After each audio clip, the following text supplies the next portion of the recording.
Bonsoir tout le monde, est-ce que vous m'entendez bien? Donc je me présente, je m'appelle Véronique Delvaux, je suis présidente de l'Institut Langage qui organise ce soir cette conférence. Donc c'est une conférence que nous organisons dans le cadre d'un tout nouveau cycle que nous organisons aujourd'hui, de conférences que nous voulons grand public. Ça veut dire que tout le monde est vraiment le bienvenu à ce cycle de conférences. On espère que vous allez passer une bonne soirée, puis que vous pourrez faire un peu de publicité autour de vous, si le message vous a plu pour la suite du cycle de conférences qu'on commence aujourd'hui. Avant de présenter le conférencier de ce soir, je vais peut-être vous parler... Tu peux passer ? Voilà, je vais un peu vous parler de l'Institut Langage, qui est l'institut qui organise, qui chapeaute cette organisation. Donc c'est un institut de recherche de l'Université de Mons. Les universités sont organisées généralement en facultés, et les facultés gèrent les enseignements universitaires. Et à l'Université de Mons, on a superposé sur cette organisation en faculté une organisation en institut de recherche. Donc ils sont vraiment focalisés sur la recherche, sur les activités de recherche, et ils vont fédérer, mettre ensemble des chercheurs autour de thématiques communes, même si ces chercheurs viennent de différentes facultés de l'université. C'est ce qui va être le cas pour notre institut. Notre institut, il est centré autour de la thématique langage, et il va accueillir des membres de différentes facultés pour peu qu'ils s'intéressent au langage dans leurs recherches. Donc l'objectif de notre institut, ça va être à la fois de faire la promotion des initiatives existantes, de fédérer les chercheurs, les différents membres de l'Institut autour de ces initiatives existantes, aussi autour d'initiatives nouvelles. Donc l'idée, c'est vraiment de mettre ensemble tous ces chercheurs, de leur donner le plus possible les moyens de travailler ensemble, que ce soit des moyens techniques, un petit peu financiers, dans la mesure de nos moyens, mais aussi surtout de créer des occasions pour ces chercheurs de se rencontrer, de discuter, de chercher ensemble et éventuellement de lancer de nouveaux projets de recherche ensemble. Alors, dans le cadre de l'Institut, on organise par exemple des petites rencontres entre nous, chercheurs, sur le midi qu'on appelle nos papotages. Et puis on organise ici, on inaugure aujourd'hui, un cycle plus grand public qu'on a appelé Conversation, avec l'idée de sortir un petit peu de notre zone de confort, de sortir de l'université pour venir à vous, grand public, et qu'on puisse échanger ensemble autour de thématiques langage. Donc vous avez cité là toute une série de professionnels ou de spécialistes qui peuvent s'intéresser au langage. Vous voyez que finalement il y a beaucoup de spécialités qui sont convoquées, autant des logopèdes et différentes personnes travaillant dans le domaine de la santé, comme par exemple des médecins ORL, mais également des ingénieurs qui vont s'intéresser au signal de parole, qui vont aider à développer toutes ces applications que nous avons dans nos téléphones, de synthèse de la parole, de reconnaissance de la parole, des informaticiens bien sûr, des traducteurs-interprètes. Il y a beaucoup de chercheurs dans l'Institut qui sont issus de la faculté de traduction-interprétation.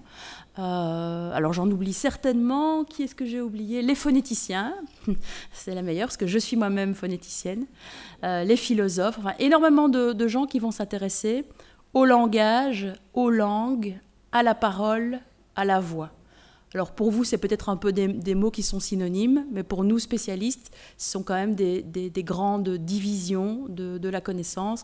Le langage, ça va être l'aptitude cognitive, vraiment la faculté de langage que nous avons tous en commun, alors que les langues, ce seront les systèmes linguistiques qui sont parlés dans une communauté propre.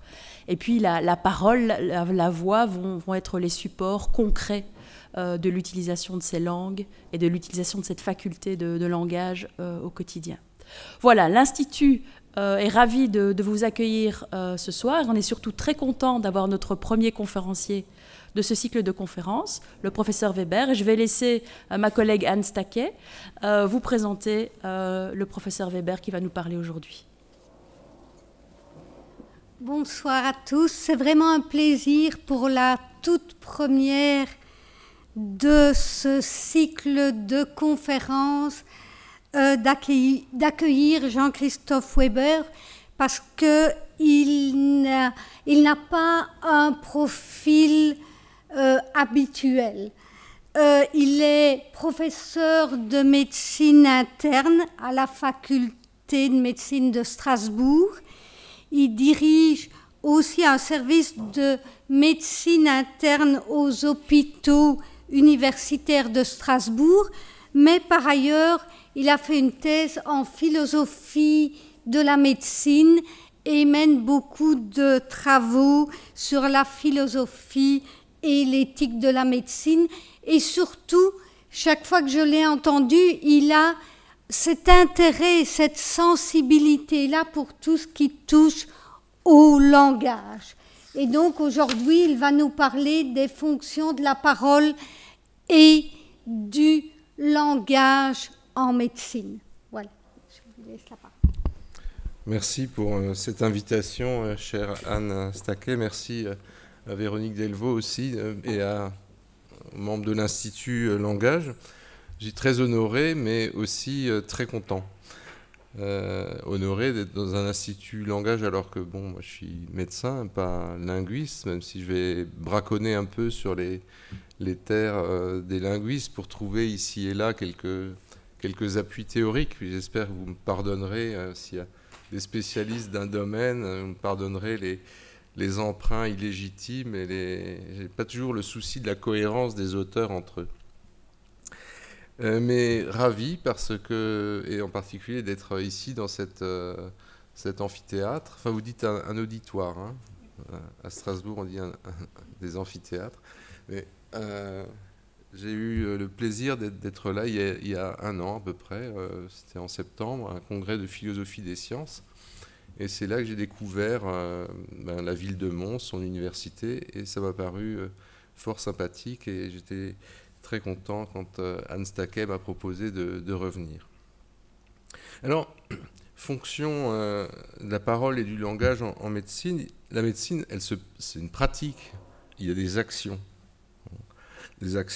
corporelles, hein. On ausculte, on palpe, on suture, on pense, on opère, des actions mentales aussi, on raisonne, on doute, on croit, on espère, on mémorise, mais aucune de ces actions ne serait possible sans le langage et la plupart font usage de la parole.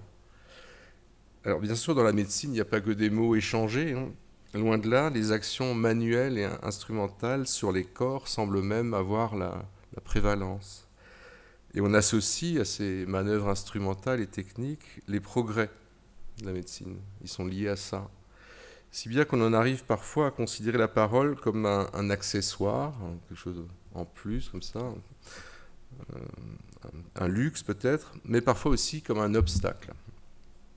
Et la crise, aujourd'hui on parle de la crise qu'affronte la clinique médicale, pas que médicale d'ailleurs, c'est une crise éthique et c'est une crise épistémologique aussi, eh bien c'est en fait une mise en cause de la parole.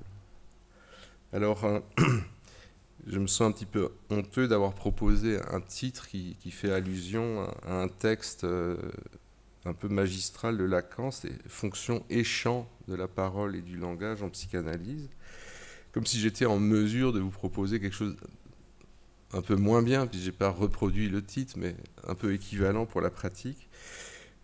Bon, alors, toute honte bue, parmi toutes les pistes qui pouvaient s'offrir à l'enquête, j'ai retenu quelques aspects qui me paraissent être les plus propices à vous brosser une espèce de portrait de la clinique et de la place qui tient la parole à partir d'une expérience concrète, hein, parce que Anne Staquet l'a dit, je suis praticien, je m'occupe d'un service à l'hôpital que j'ai abandonné là pendant 2 jours, mais bon, on ne travaille pas tout seul à l'hôpital, il y a des collègues, mais donc c'est mon premier boulot, c'est d'être au chevet des malades. Alors, le point à l'origine de toute la problématique que je vais essayer de développer, mais le point central, le cœur, qui va s'éclaircir, j'espère, progressivement, c'est l'articulation entre le corps et le langage. Alors, juste pour pointer les choses, une petite touche sur ce problème, l'incidence de cette question sur le statut de la médecine. Quand regarde, mais la médecine c'est quoi? De quelle... Alors la médecine c'est une science, bon, admettons. Mais une science de quoi?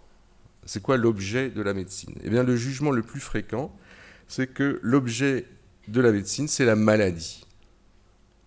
Dans ce cas, on peut envisager la médecine comme un savoir qui fonde et qui légitime des manipulations sur un organisme muet, ou même réduit au silence.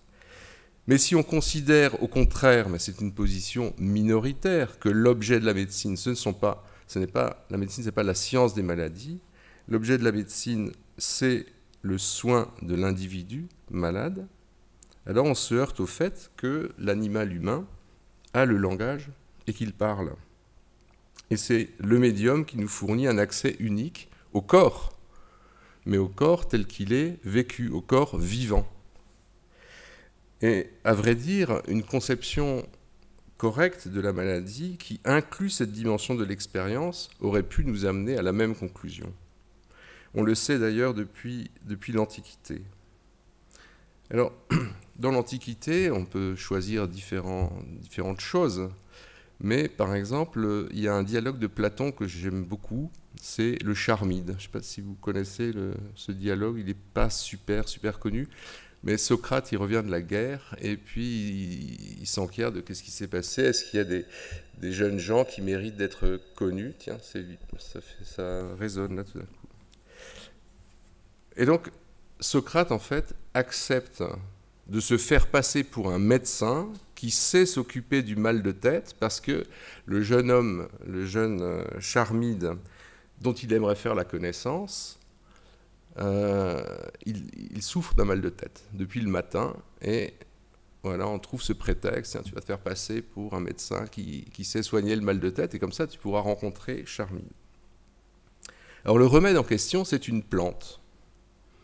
Et Socrate précise qu'il lui faut adjoindre une incantation pour escompter un effet thérapeutique. Alors pourquoi? Mais parce qu'il faut traiter l'âme, la psyché, en même temps que le corps. Et l'âme se soigne par de belles paroles. Alors vous voyez dans cette expression, des belles paroles, un exemple de la considération ambiguë dans laquelle on peut tenir encore aujourd'hui le langage. Bon, c'est des belles paroles. Mais l'expression en grec, c'est kalos logos. Ce ne sont pas des promesses qu'on n'a pas l'intention de tenir. Ce n'est pas un blabla quelconque qui enrobe la pilule amère, mais c'est les paroles, on va dire, les mieux ajustées à la situation. Et Socrate il justifie son affirmation de la manière suivante.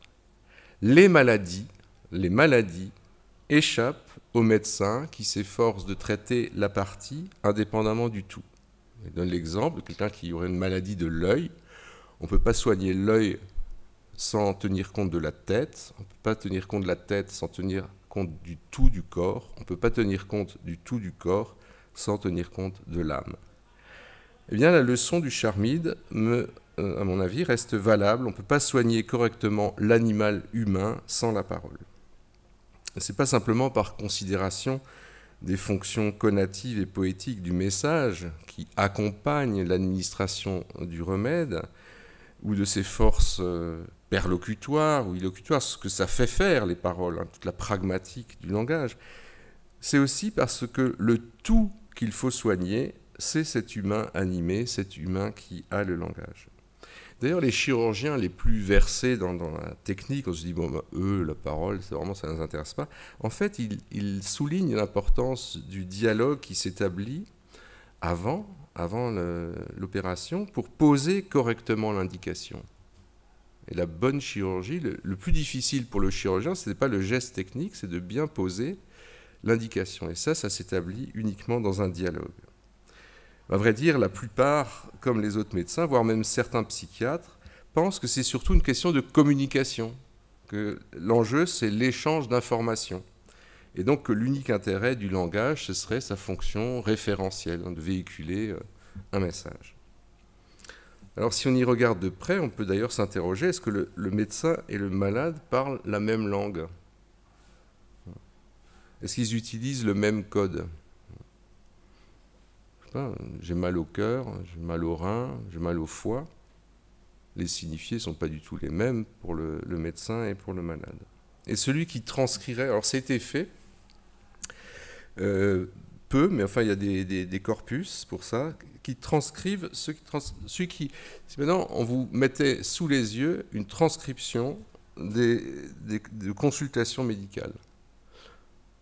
Je pense que vous seriez tous, vous feriez le même constat, c'est qu'il y a un écart, une divergence entre la maladie telle que la raconte le malade, on pourrait dire la maladie en première personne, et la maladie en troisième personne, c'est-à-dire entre le récit des défaillances d'un corps qui est vécu, hein, le Leib en allemand, et le discours savant sur un corps organisme, le Körper en allemand, hein, ou entre illness et disease, pour deux mots pour dire la maladie vécue et la maladie telle qu'elle apparaît dans les traités de médecine.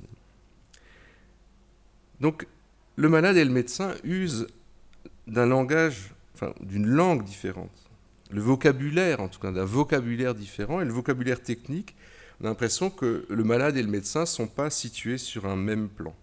Alors, aujourd'hui, les malades les plus informés ne manquent pas d'essayer de rejoindre le médecin de parler avec le même vocabulaire, mais cela fait souvent que compliquer le dialogue, ça ne lève pas les malentendus, loin de là. Alors, dans un premier temps, après ces propos introductifs, j'aimerais arpenter avec vous le champ du langage pour la clinique afin de mieux situer, de mieux préciser les fonctions de la parole. Alors, premier constat, on pourrait douter de l'intérêt de cette leçon du Charmide que j'ai rapportée pour notre époque. La technique médicale, elle peut opérer sans la parole. La sémiologie médicale, elle intègre une sémiotique des traces et des marques corporelles qu'on peut reconnaître sans discours. Les agents thérapeutiques, les médicaments, les interventions chirurgicales ont des effets qui ne passent pas tous par le langage. Les situations d'urgence, les situations d'aphasie, de coma, de sédation montrent qu'une médecine qui sauve des vies reste possible sans une parole qui porte la demande ou qui exprime une plainte et sans une parole qui interprète des signes ou qui apaise. Le symptôme rapporté dans la parole est de plus en plus détrôné au profit d'un signe provoqué. On provoque avec l'artifice du stéthoscope hier, mais aujourd'hui, c'est un signe provoqué par les examens qu'on appelle encore complémentaires. Et donc pour renseigner utilement sur la nature du mal, pour essayer de cerrer la vérité de la maladie, la précision des dosages biologiques et l'objectivité des images surclassent l'intérêt des paroles, parfois imprécises, parfois trompeuses. Et donc, il faut bien prendre conscience que la médecine a construit une part très importante de ce qu'on appelle ses progrès en s'efforçant soigneusement de mettre entre parenthèses l'individu, sa subjectivité, parce que ça ne permettait pas d'établir une connaissance solide. La médecine fondée sur les preuves, les statistiques, la science médicale, tout ça, ça fonctionne de pair avec une certaine indifférence pour l'expérience vécue, une indifférence dont l'intention au départ, attention, n'est pas malveillante, elle est plutôt méthodique, mais quand même les conséquences peuvent être désastreuses. Alors aujourd'hui, quand il y a un peu trop de paroles, quand les malades se mettent trop à parler, on délègue la gestion de ce débordement à un psychologue ou un aumônier ou à un bénévole d'accompagnement, enfin, des gens qui s'occupent d'écouter. Donc il y a un grand mouvement de disqualification de l'importance et de la portée de la parole pour la précision du diagnostic et l'efficacité de la thérapeutique. C'est les deux pans qui forment l'ossature de la pratique médicale. Faire un diagnostic, déterminer une thérapie. Alors, vous allez dire, on rappelle le droit des usagers à une information correcte. Donc, ça a pour conséquence logique qu'il devrait être interdit de soigner sans parole. Interdit. Mais c'est porter l'affaire sur le terrain du droit ou de la morale, et c'est expulser la parole du noyau dur des règles de l'art. Bon, ces règles de l'art, elles sont aussi érodées progressivement par l'interposition des écrans. Vous avez déjà consulté, vous avez consulté récemment un médecin. Il y a peut-être entre lui et vous, ou elle et vous, un écran d'ordinateur. Et puis, il y a aussi l'insistance au rendement. Aujourd'hui, le temps passé auprès du malade, ça doit être le temps actif et minuté du geste, et plus le temps passif de l'écoute. Donc tous ces aspects, si vous voulez, se conjuguent pour opérer un sourd dénigrement de la parole. Tant et si bien que ceux qui s'indignent contre une médecine qui se déshumanise, ils ont des arguments à faire valoir. Alors, peut-être que c'est dans la situation clinique avec un étranger linguistique, un malade allophone, qui permet de mettre en pleine lumière qu'il y a quelque chose qui coince, il y a un embarras, il y a un dérangement, parce que la familiarité de la consultation, elle est quand même rompue, rien ne peut s'y dérouler comme d'habitude. Ne pas pouvoir le comprendre ou lui parler éveille une sensation pénible que se trouve réaliser une forme d'exclusion et même de négation de l'autre. Sans langage, pas de société, pas d'humanité, et on est subitement confronté à ce que disait Émile Benveniste sur la vocation originelle du langage, servir à vivre bien avant de servir à communiquer. Alors, le langage n'est pas qu'un message articulé qui informe le récepteur au moyen d'un certain code. On peut d'ailleurs parler la même langue et rater la rencontre. Mais avec le malade allophone, on prend pleinement conscience de ce rôle infratechnique, on va dire, par rapport à la technique diagnostic et thérapie, infratechnique du langage. Et on ne peut pas vivre bien dans un métier en négligeant ce qui constitue son mobile pratique comme son fondement moral, c'est-à-dire répondre à la demande de quelqu'un qui souffre. Voilà le point, l'originalité de la position du médecin, c'est d'avoir à répondre à la demande. Alors, on peut en tirer parfois de cette situation de consultation avec un allophone quelques satisfactions dont on peut ne pas être fier, je ne les avoue que sous la torture. Mais quand je dois consulter avec un malade allophone et qu'il n'y a pas d'interprète, je m'épargne quand même des réclamations, des négociations délicates. Et le malade, je vois bien qu'il résiste, il peut résister sans effort à ma curiosité et il peut dissimuler sa pensée très facilement. Alors j'ai évoqué ce rôle infratechnique du langage, mais ce qui doit être précisé maintenant, ce sont les fonctions de la parole qui entrent dans la technique de la clinique médicale. La médecine fait partie de ce que Carlo Ginzburg appelle des pratiques indiciaires. Qu'est-ce que c'est ? C'est des pratiques qui sont fondées sur le recueil et l'interprétation de signes, d'indices, de traces. Le signe, on le comprend dans sa définition tout à fait classique, c'est quelque chose qui tient lieu d'autre chose. Par exemple, la trace de pas dans la neige ou sur le sol va intéresser les chasseurs de la préhistoire et Ginzburg fait remonter ces pratiques indiciaires au savoir pratique des chasseurs. Il traque le gibier en le suivant à la trace. Il y range aussi le critique d'art qui analyse la copie, qui le distingue de l'original ou le travail du maître d'un travail d'atelier sur la base d'indices très ténus. Il met aussi le détective sur une scène de crime qui regarde, qui se fonde sur des indices, le psychanalyste qui interprète un rêve, et puis le médecin. Tous sont attentifs à des détails qui peuvent être insignifiants pour le profane. Alors, c'est là le point qu'il faut bien considérer, c'est que la plupart des indices sur lesquels s'appuie le médecin sont de nature langagière.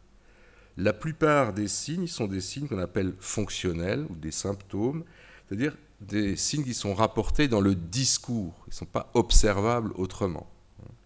C'est-à-dire que l'examen physique, quand le médecin ausculte, palpe, percute le corps, fournit quantitativement moins de signes utiles pour la formation des hypothèses diagnostiques pertinentes que l'anamnèse, c'est-à-dire la narration détaillée et orientée. La parole du malade est aussi le seul médium qui donne accès à l'expérience qu'il fait de la maladie, au retentissement qu'elle occasionne dans son existence, et ces deux traits qui ont toute leur importance dans la détermination d'un traitement adéquat. J'ajoute encore que le diagnostic en psychiatrie, comme le diagnostic différentiel entre est-ce que c'est une affection somatique, est-ce que c'est psychosomatique, eh bien ce diagnostic différentiel se fonde essentiellement sur le discours. Plus largement encore, si les mots sont des signes de quelque chose, puisque le quelque chose c'est le sujet lui-même, il s'en déduit que le médecin doit, c'est pas un impératif moral ici, c'est un impératif technique, il doit accorder autant de créance aux signes langagiers qu'aux traces corporelles pour savoir à qui il a affaire, qui le sollicite et qui il va soigner. Et ici, le recours à l'interprète, vous voyez, trouve ses limites parce que ce ne sont plus les mots des malades qui nous sont accessibles. C'est juste leur signification, ce ne sont plus les mots eux-mêmes. Alors, si le langage permet une production et une communication d'indices utiles, vous le savez, les échanges langagiers sont réputés être souvent redondants, voire superflus par rapport au seul objectif de la communication. Et Lacan faisait observer que ce qui est redondant pour l'information au sens strict, c'est précisément ce qui fait office de résonance dans la parole. Et la fonction du langage qu'il soulignait, c'est que ce n'était pas tellement d'informer que d'évoquer. Eh bien, à mon sens, cette fonction joue aussi un rôle dans le diagnostic. En effet, la sémiologie médicale, elle est particulière, puisqu'elle s'intéresse, ce qu'il ne faut pas les sémioticiens en général, à la relation du signe avec la chose dénotée, la maladie, la lésion, les particularités de l'individu, parce que la médecine est polarisée, elle est finalisée par le traitement de ce référent, de la lésion de la maladie. Il ne faut pas simplement reconnaître les signes, il faut les comprendre, c'est donc aussi une sémantique. Et comme la sémiologie n'est complète que si on peut comprendre le mécanisme d'apparition du signe, et qu'il n'est pas toujours élucidé, eh bien, la sémiologie est tributaire d'une espèce d'herméneutique bizarre qui interprète quelque chose qui est souvent assez opaque. Et en fait, en médecine, on est peu soucieux du statut sémiotique, de ce qu'on admet comme signe. On a une typologie proche, mais qui ne recouvre pas du tout celle des sémiologues spécialisés. Et ce dont on se rend compte dans ces échanges qui ont lieu pour établir le diagnostic, c'est que, contrairement à la communication des abeilles, l'ordinaire est marqué par le malentendu. Alors, j'aime bien un auteur qui s'appelle Pierre Bayard.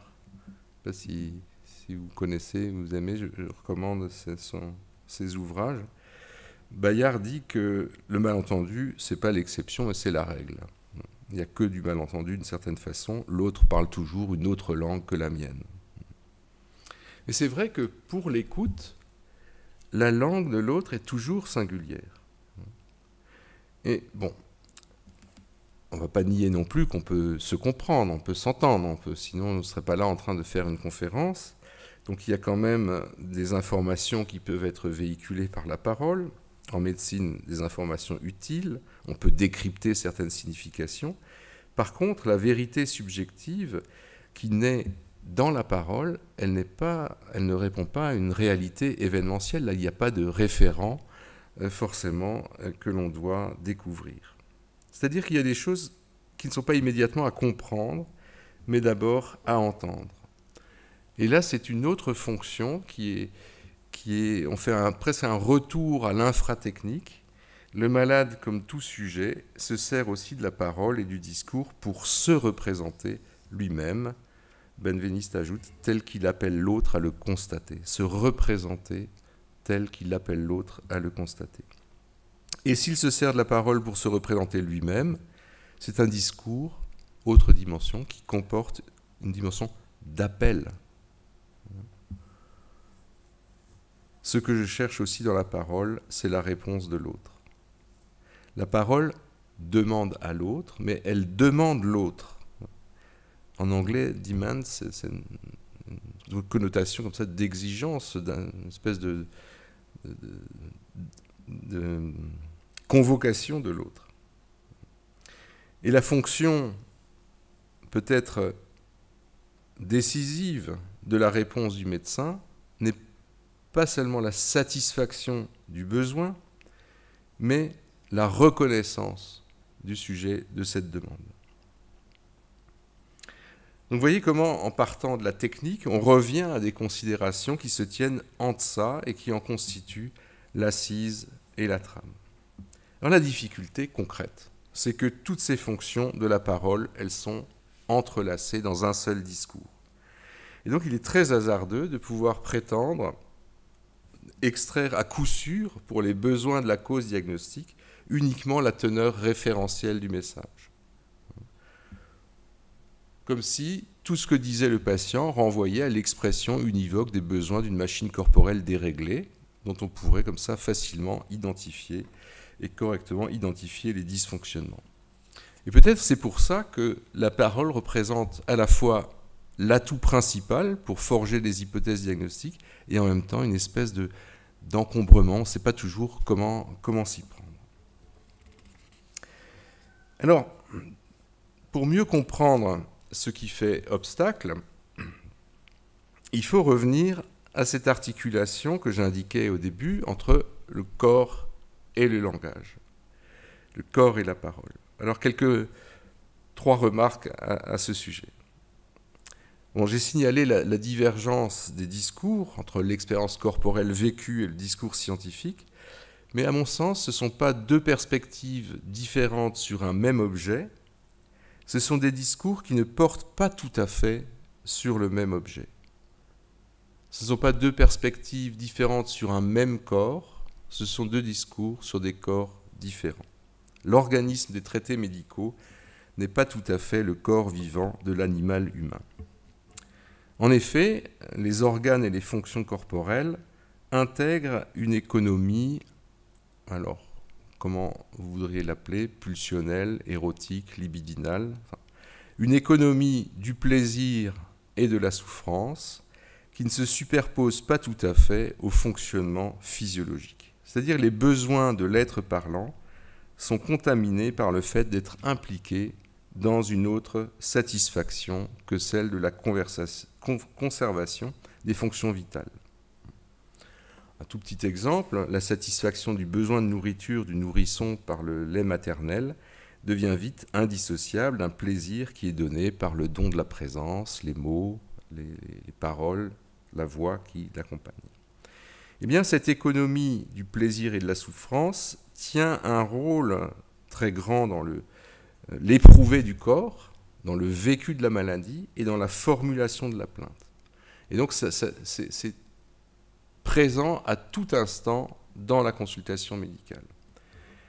Freud soulignait, à propos de la nervosité commune, c'est-à-dire des gens normaux, qu'il est fréquent qu'une altération corporelle, lésionnelle, qui va donc produire ses propres signes objectifs, des traces, des indices de la lésion, ait l'occasion que saisissent les fantaisies inconscientes pour se faire représenter. Mais se faire représenter, ce n'est pas une Vorstellung, une Darstellung, c'est Vertreter, le mot, c'est-à-dire la représentation du député qui représente le peuple à l'Assemblée. Donc là, c'est le symptôme avec ses propres signes objectifs qui va être le représentant de fantaisies inconscientes.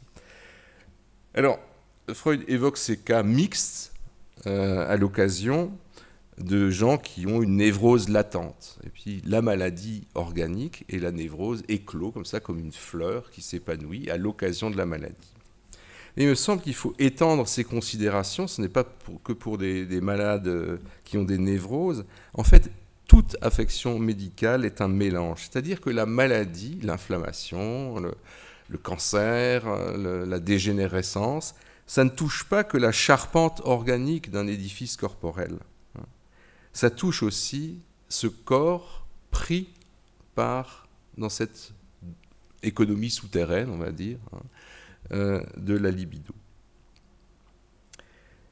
Et donc la demande, parce que le malade, il vient avec une demande qui porte sur ce corps abîmé, mais abîmé selon plusieurs registres. La demande adressée au médecin est donc complexe, puisqu'elle parle d'un corps qui est à la fois un organisme régi par les lois de la physiologie et par cette économie pulsionnelle. Alors j'ai dit demande parce que, aux considérations sur cette double vie du corps, s'ajoute le fait que le langage et la parole sont de la partie très vite. La parole, elle trouve aussi son support dans les fonctions naturelles du sujet. On peut rappeler, là encore, ce qui s'amorce chez le nourrisson, cette transformation d'un cri qui exprime la faim et qui devient petit à petit et de plus en plus un appel à l'autre, de mieux en mieux articulé dans la parole, qui fait que expression d'un besoin et demande adressée à l'autre sont liées. L'être humain ne peut satisfaire ses besoins qu'en passant par la demande. Entre le besoin et la demande, il y a une différence fondamentale qui est liée justement à la mise en jeu du langage et de la parole. Et au-delà de la demande qui se greffe sur le besoin d'un objet particulier, il y a aussi la demande d'être reconnu, j'évoquais tout à l'heure, comme un sujet singulier qui profère cette demande. Et donc, la demande, elle se déploie sur deux axes, une attente de satisfaction des besoins et une demande d'être reconnu, donc dans sa singularité, c'est-à-dire une demande d'amour. Et la réponse, de même que le sein maternel devient à la fois la satisfaction du besoin, l'objet du désir et le symbole d'une satisfaction d'amour, la réponse au besoin-demande, la réponse que fait le médecin vaut aussi comme symbole d'une preuve d'amour. Et donc, vous voyez, quand l'amour est en jeu, vous voyez qu'il y a tout de suite des complications parce que ça ne se règle pas, ça ne se voit pas beaucoup sur les IRM et dans les dosages biologiques. Alors ça, c'était la deuxième remarque. La troisième, c'est peut-être la plus importante par rapport à notre thématique. Je l'introduis par une illustration. Très brève. C'est un homme d'âge mûr qui consulte, la voix chargée d'émotions, les yeux qui s'embuent de larmes, et il dit, il lui arrive tout et n'importe quoi. Et son corps est en train de se transformer. Et 3 mois avant, alors qu'il était en vacances, la troisième phalange de ses 2 index est devenue rouge et sensible. Il a senti des zones plus dures en tâtant la dernière articulation de ses doigts. Et puis tout est allé à volo, il a eu des douleurs dans d'autres articulations des mains, des œdèmes des jambes, des cuisses, qu'il décrit comme une ondulation observable à jour frisant. Alors il mime comme ça les gestes, l'impression que l'os du poignet, vous voyez là, docteur, cet os-là, il est devenu plus saillant, et aussi la clavicule, qui est devenue plus saillante.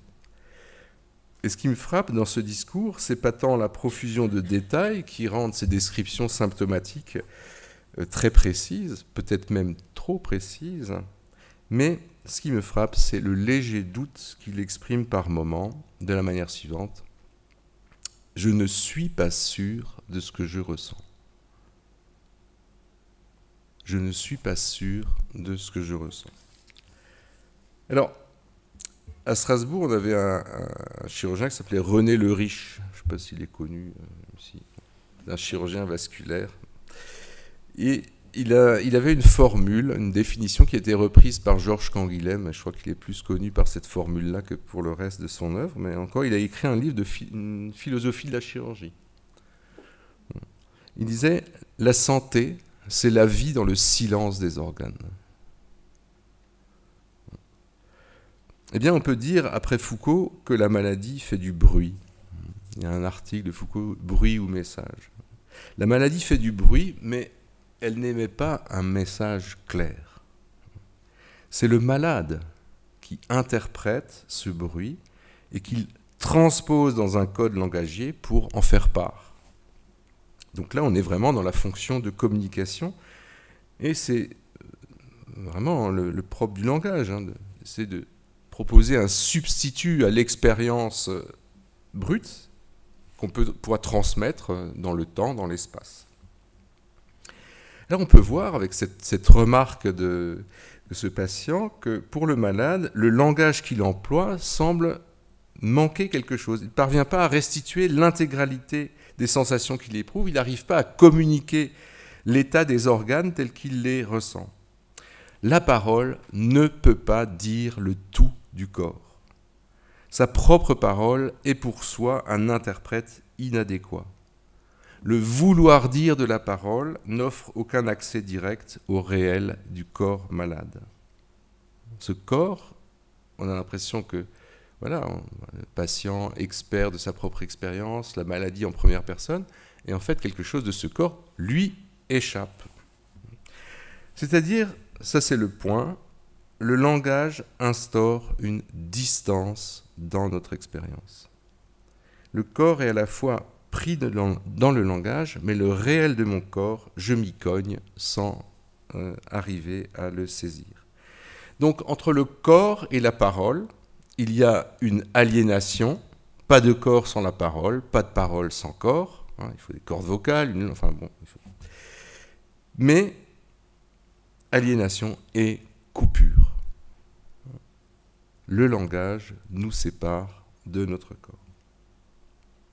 Paolo Virno, un philosophe italien que j'adore, hein, au point que j'essaye de le traduire.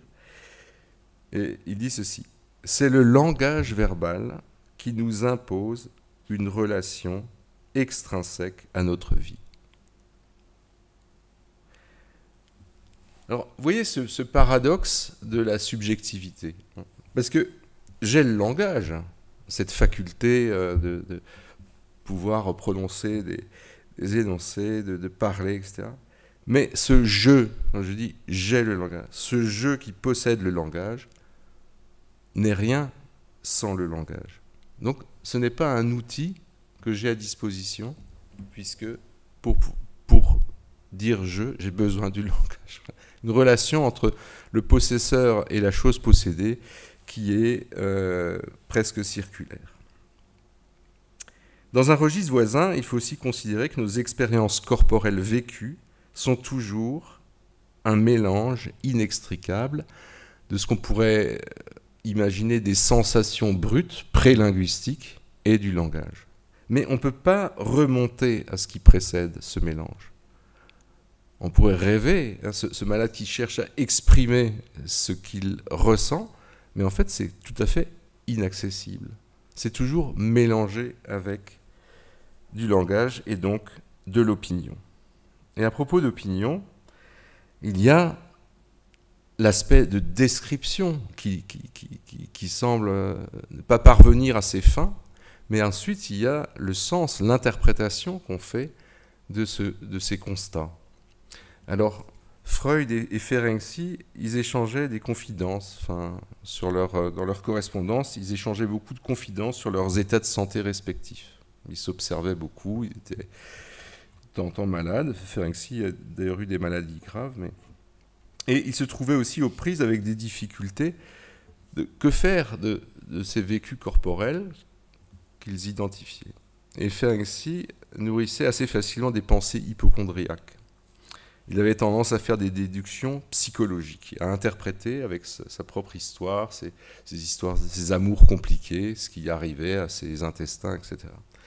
Et Freud, peut-être qu'il en avait un petit peu marre. En 1916, à un moment, il lui écrit « Je sais combien il est difficile de distinguer entre ce qui est psychique et ce qui est somatique sur sa propre personne. » Vous voyez, ce privilège de la première personne, de ce qu'on peut dire en première personne, il a une limite. Et toutes les idéologies, et aujourd'hui elles circulent beaucoup par les réseaux sociaux, toutes les idéologies qui remplissent le champ de l'opinion vont se répercuter sur l'expérience elle-même. L'expérience qu'on fait de son corps, elle est pilotée, entre autres, enfin façonnée, disons, par des opinions. C'est comme ça que je comprends ce qui a été en France le scandale du lévothyrox. Vous n'avez pas eu ça en Belgique, hein. Il y a eu des millions de personnes qui se sont déclarées malades en France parce que le lévothyrox avait changé de galénique.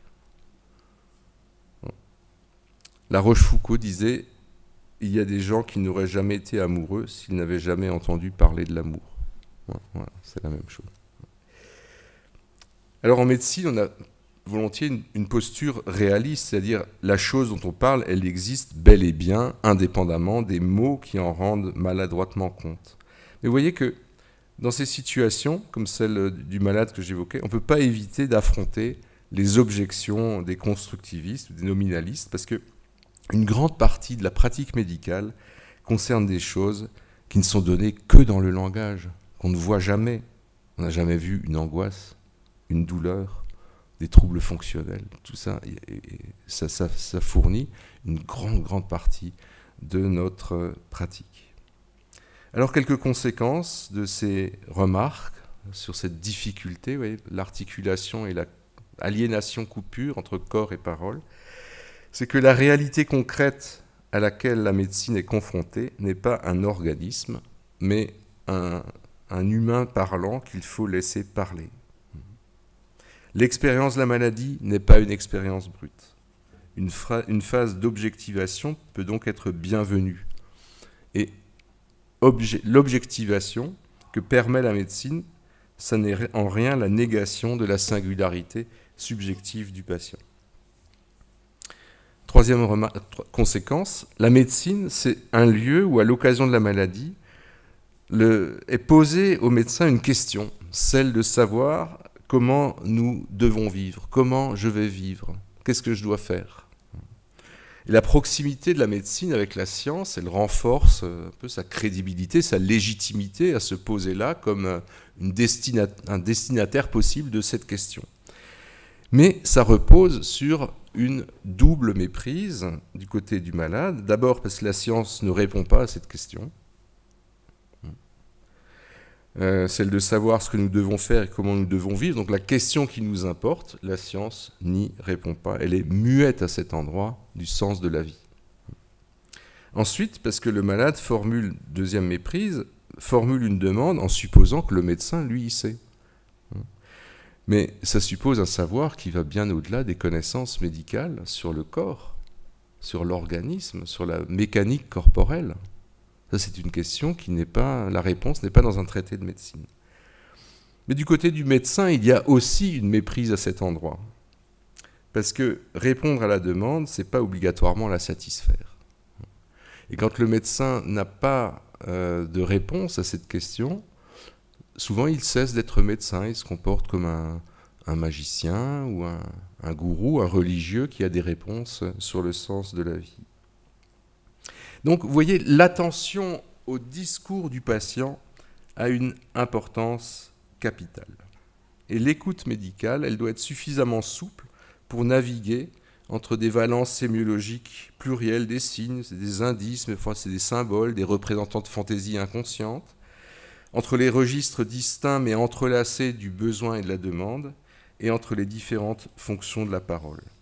Donc, il faut pouvoir former cette écoute un peu pour distinguer comme quelqu'un qui apprendrait dans l'audition qu'il fait d'une symphonie, à repérer chaque instrument,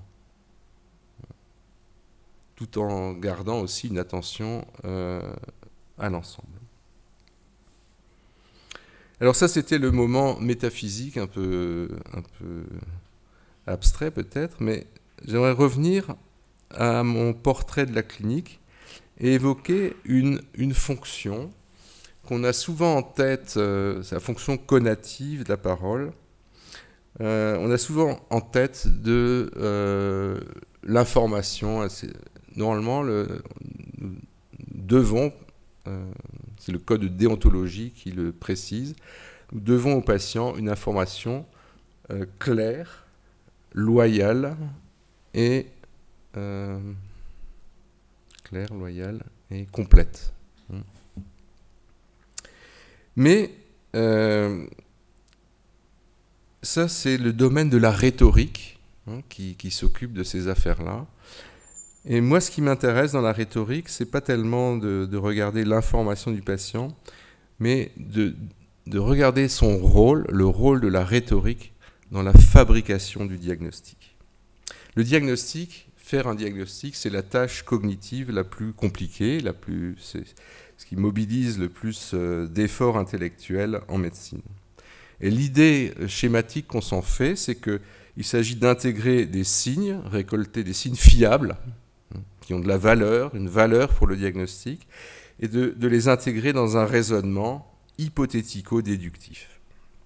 Alors, en quoi la rhétorique entre en jeu?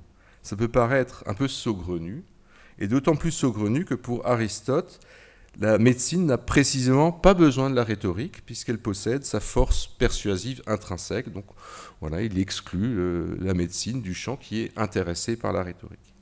Et c'est aussi un peu perturbant pour le médecin, parce que la rhétorique, elle exhibe de manière assez crue la nature linguistique, et donc non absolue, du rapport à la vérité. Et alors ça, en médecine, c'est notre esprit comme ça orienté vers la science. On n'aime pas que le rapport à la vérité soit tributaire d'une chose aussi malléable et bizarre que le langage. Alors pourquoi proposer cette étude quand même? Eh bien, il suffit de rappeler la définition que donne Aristote de la technique, la techné rhétorique, l'art rhétorique. Il dit, son objet, c'est de bien voir, donc de discerner, ce qui, dans chaque cas, peut être propre à persuader. Discerner dans chaque situation les éléments crédibles. Roland Barthes a reformulé cette définition, c'est encore mieux dit, je trouve, l'art d'extraire de tout sujet le degré de persuasion qu'il comporte.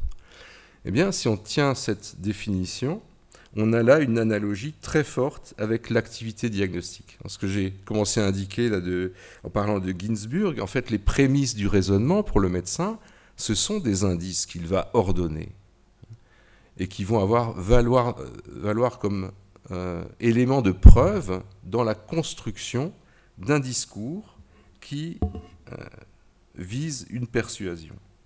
Alors, ces signes, je l'ai dit, c'est des traces qu'on déchiffre sur le corps, même le corps, mais c'est aussi beaucoup des fragments de discours, donc avec un crédit variable, mais c'est ça qui sert de matériau pour le raisonnement diagnostique, dans la construction d'une hypothèse. Et l'activité diagnostique, c'est bien de découvrir dans une situation tout à fait contingente, particulière, plus ou moins compliquée, il s'agit de découvrir ce qu'il doit être recueilli. On opère du tri. Ça, on retient. Ça, non, ça, on va négliger. Ça n'a pas d'importance. Ah, là, ce qu'il a dit, là, c'est très important. La fièvre est apparue 3 jours après la piqûre de moustique. Ça, c'est très important. Mais que c'était à la forêt de la Vansenau ou de la forêt du Diof, ça a moins d'importance. Il y a des choses, on fait un tri. Eh bien, c'est exactement la méthode de la rhétorique, définir les éléments probants, les extraire dans une situation. Aristote prévient que tous les discours ont pour visée ou arrière-pensée de persuader. C'est-à-dire qu'ils s'adressent, en dernière instance, à un juge, parce que le juge, c'est le paradigme de l'homme qu'il s'agit de persuader. Alors, comment ça marche, ça, dans la situation médicale ? Eh bien, vous allez voir, la charge rhétorique, elle est répartie entre les deux protagonistes. Commençons par le médecin qui fait un diagnostic. Et on peut l'envisager comme un orateur qui doit soigner son discours, sa démonstration, afin de persuader. Mais de persuader qui ? Ben, lui-même. Pourquoi il doit se persuader ? Il doit se persuader de la vraisemblance de son diagnostic pour démarrer un traitement. Et le plus souvent, on commence à traiter, il faut commencer à traiter alors qu'on n'a pas la certitude. Et donc, il faut vraiment soigner son hypothèse pour se lancer dans un traitement. Alors, plus le traitement est lourd, et plus le degré de vraisemblance doit atteindre la quasi-certitude, mais il y a bien des situations où on commence un traitement on est dans une zone encore d'incertitude et dans le régime purement du vraisemblable. Donc, le médecin cherche de quoi se persuader de son hypothèse. Il doit évidemment aussi convaincre le malade et persuader le malade, et parfois persuader un tiers, un pharmacien, un médecin conseil, etc.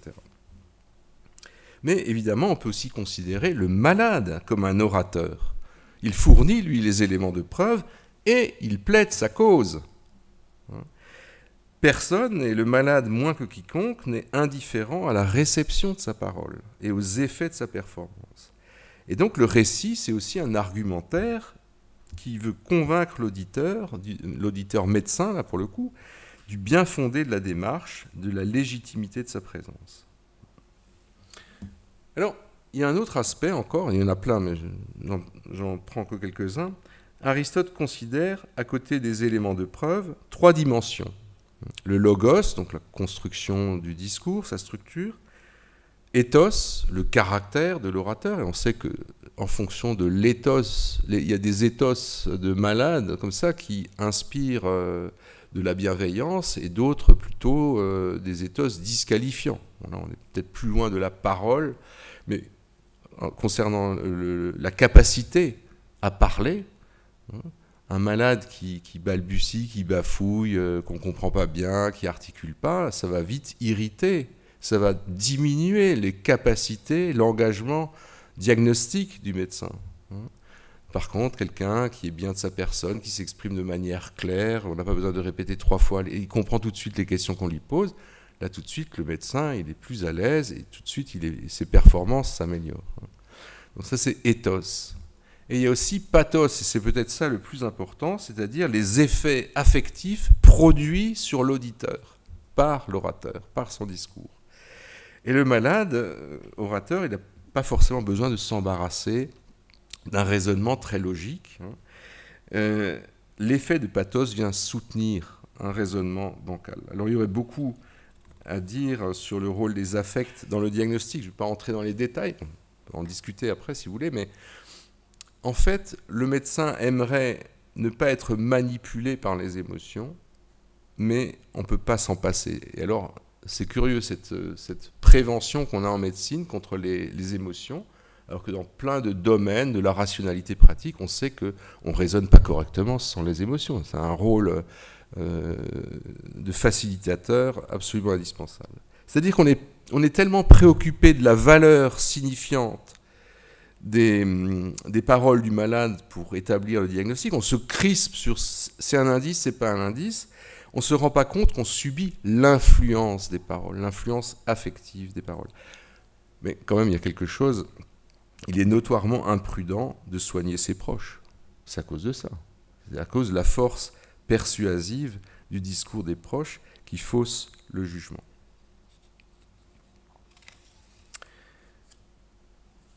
Alors, il faut dire qu'il y a une objection à cette affaire de voir la pratique diagnostique comme un moment rhétorique. C'est que Aristote dit la rhétorique, elle s'impose devant les auditeurs non spécialisés.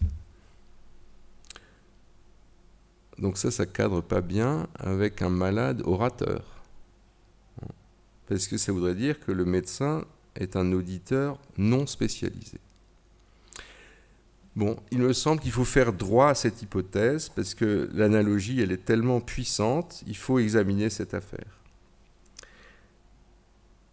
De quelle spécialité le médecin est investi? Les besoins du corps malade, ok, correct. Mais la vérité demandée, savoir comment nous devons vivre, ce que nous devons faire, s'adresse à un savoir qui lui est imputé par méprise, par transfert, si vous voulez. Il peut être averti, le médecin, de toutes les fonctions de la parole, de cette intrication problématique entre corps et langage, mais le savoir à découvrir, il est du côté du malade, même s'il ne le sait pas. Donc là, effectivement, de ce point de vue-là, le malade a affaire à un auditeur non spécialisé. Un autre aspect, c'est l'expérience vitale de la maladie. Le recours aux moyens rhétoriques est nécessaire au malade parce que le médecin n'est pas spécialiste de cette expérience. Et il ne peut en avoir une bonne perception que si le malade arrive à rapporter cette expérience en première personne. Enfin, on peut constater que, comme pour tout parlant, le malade est aussi le premier auditeur de sa propre parole. Ça, c'est un linguiste qui s'appelle Jacques Courcil, qui écrit La fonction muette du langage. et qui est tout à fait intéressant. Le malade, comme chaque parlant, le parlant est le premier auditeur de sa propre parole. Le poète René Char, il disait, je ne sais pas si je restitue correctement l'affaire, les mots qui vont surgir savent de nous des choses que nous ignorons d'eux-mêmes ou de nous-mêmes. On comprend ce qu'on pense à partir du moment où on entend ce qu'on a dit, en gros. Et donc, le malade, en parlant, vise aussi sa propre persuasion. Il donne un sens à son expérience par la mise en forme de son récit. Donc, sous cet aspect aussi, le médecin est un auditeur non spécialisé.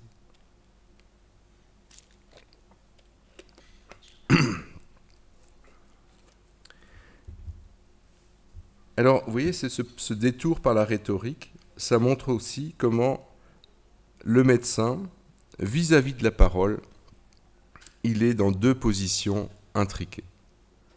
Une position de détenteur d'un savoir, qui est le savoir scientifique sur les maladies du corps, l'organisme, et tout ce qui se passe à travers la demande, reconnaissance, l'amour, l'expérience vécue, tout ça qui passe par la parole, qui s'intrique dans l'expression, et de ça, il n'est pas un auditeur spécialisé, ne possède pas un savoir référentiel comme ça sur ces questions.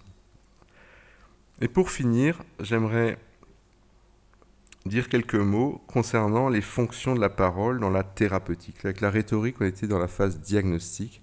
Maintenant, la médecine, c'est aussi la thérapeutique. Alors, je glisse sur les paroles de réassurance qui relèvent du simple savoir-vivre. Elles ont leur importance. Je n'ai pas le temps non plus de développer la délicatesse requise pour ne pas peser sur l'autre par des manifestations trop démonstratives, mais juste pour dire que cette délicatesse, elle passe par le choix des mots, pour dire la maladie, pour dire la gravité, pour dire le pronostic. Il y a de multiples manières de dire la même réalité factuelle, mais aussi les mots façonnent la réalité pour le patient. J'ai fait allusion tout à l'heure, non, c'est un passage que j'ai sauté. Mais on pourrait envisager avec la rhétorique le médecin et le malade comme une rencontre de deux sophistes. Les sophistes qui créent un monde pour l'autre, qui fabriquent un nouveau monde.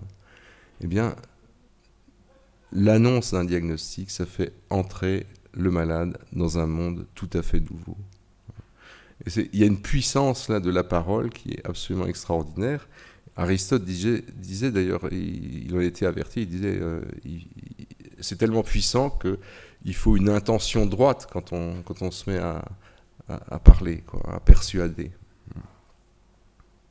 En choisissant sa langue, on choisit son réel. Ça, c'est Jean-Luc Marion qui dit ça. Bon, alors il y a cet aspect-là, la délicatesse dans le choix des mots. Mais il y a un point qui touche aussi la délicatesse, telle que Roland Barthes en parle. Il dit la délicatesse, c'est aussi le lieu de l'efféminé, du précieux, du délicat. Un certain usage des marges. Voilà ce que ça m'inspire. La vie malade, elle est à la marge de la santé, et ça mène souvent le malade dans les marges de la vie sociale normale.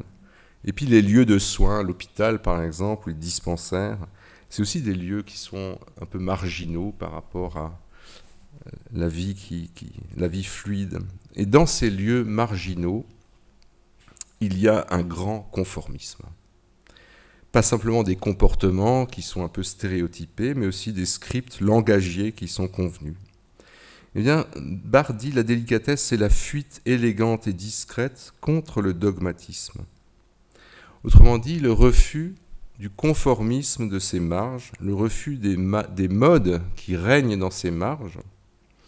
Autrement dit, il s'agirait d'être marginal vis-à-vis des comportements, des codes convenus dans ces zones que sont la vie malade et la vie hospitalière. Alors, qu'est-ce que ça peut vouloir dire ?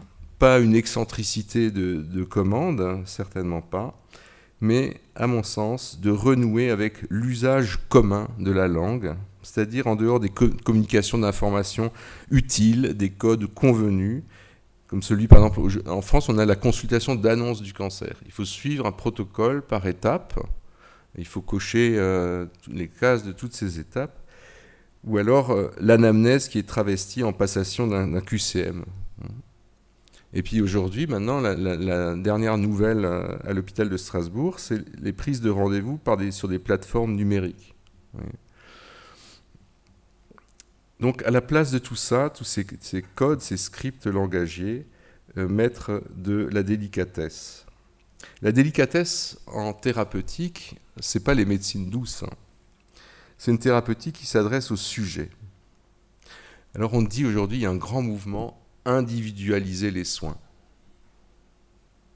Individualisation des soins. Et il y a deux champions qui se challenge là-dessus, c'est la médecine de précision, la médecine 4P ou 5P. Le premier P, c'est toujours personnalisé. Hein. Mais elle ne l'est pas vraiment. Et l'autre, le challenger, c'est l'approche centrée sur la personne.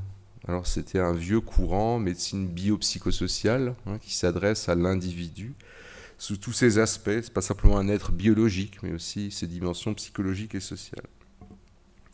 Et ces deux courants promettent une médecine des soins individualisés. Ce serait maintenant le nec plus ultra, avoir des soins qui s'adressent vraiment à l'individu.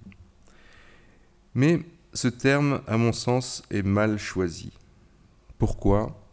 C'est que l'individu, ce n'est pas le sujet. L'individu, si je prends cette idée à la philosophie de Simondon, il y a toute une dimension du sujet qui n'est pas individuée, qui est pré-individuelle. Il y a une partie simplement du sujet qui s'individue, qui se singularise, qui se spécialise, etc.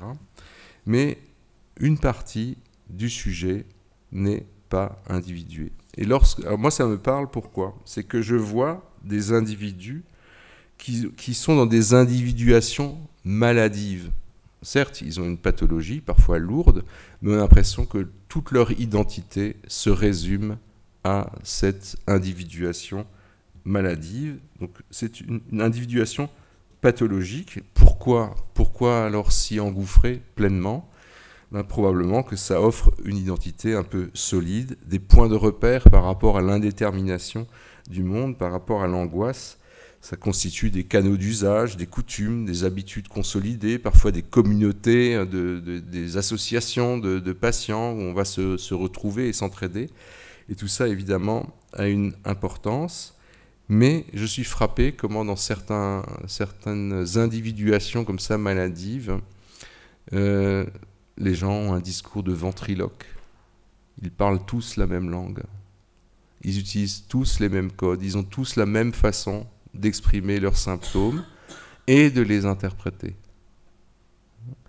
Et donc, ils rapportent on croit qu'ils ont affaire ils rapportent une expérience en première personne, mais en fait, ils répètent un discours courant comme ça qui circule, et c'est de plus en plus frappant. Et évidemment, le médecin ne peut pas comprendre. Moi, j'ai été diagnostiqué, ceci, cela. Vous n'êtes pas comme moi, vous pouvez pas comprendre. Donc on a l'impression qu'on a, comme ça, deux experts différents dans deux monades individualisées, un médecin expert, mais pas de l'expérience et pas de l'expertise que porte le malade, et c'est son étiquette. La maladie est devenue une étiquette, une identité. Alors des soins dirigés sur l'individu, je pense que si ça vient à appareiller des individuations pathologiques, ça n'est pas très heureux. Il faudrait au contraire s'adresser au pré-individuel, au commun. Et comment faire ? Eh bien, en bavardant, en revenant à la capacité, à la puissance générique de dire, à la faculté du langage. Elle est inaperçue derrière les dits déterminés, les scénarios rigides, les scripts de l'existence maladive. On a l'impression qu'on a perdu l'usage de la parole pour dire autre chose que des discours répétés. Alors revenir au commun, cette alternative me paraît être très intéressante. Ce commun, c'est l'exploration, comme le jeu des enfants, l'exploration à tâtons de l'expérience, la créativité. Alors ça passe par quoi? Ça passe par l'abandon du vocabulaire technique spécialisé pour parler de ce qui ne va pas. Ça passe par la curiosité d'une conversation. Cette conversation qui rend commensurables les deux individus qui se font face, parce que malades et médecins sont alors des humains qui ont beaucoup en partage. Tout ce pré-individuel qui fait commun, ils l'ont en partage. Malades et médecins s'entretiennent, c'est-à-dire, comme dit François Julien, se tiennent dans l'antre, dans cet espace commun.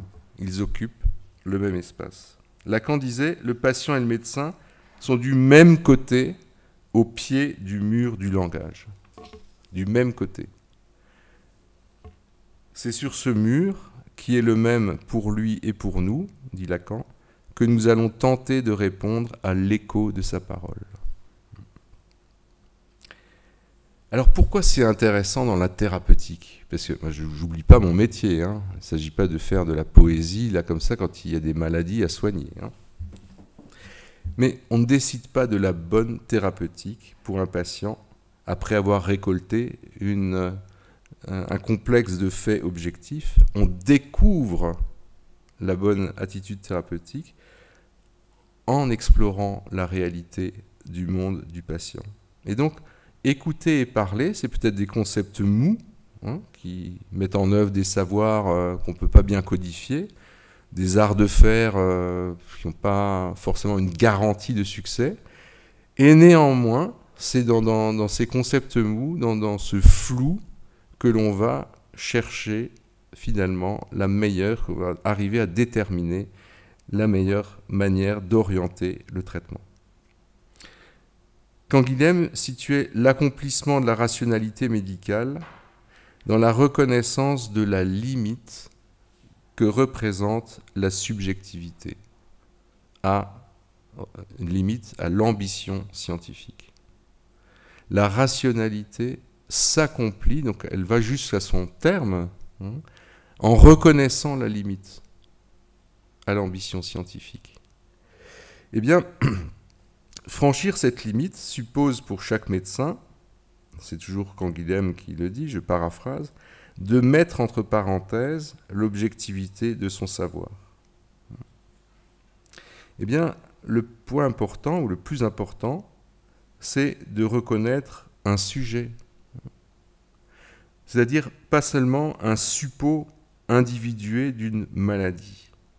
Faire place à l'autre comme sujet, ça passe par le langage et la parole. Et c'est d'ailleurs pas opposable à la rencontre d'un corps qui a une présence pesante. Voilà donc la conséquence inattendue, là, c'est finalement de proposer, plutôt que des thérapies individualisées, un traitement désindividualisé, mais qui soit subjectivé. Bon, maintenant j'ai beaucoup parlé, vous avez si bien écouté, on peut maintenant peut-être bavarder ensemble. Merci de votre attention.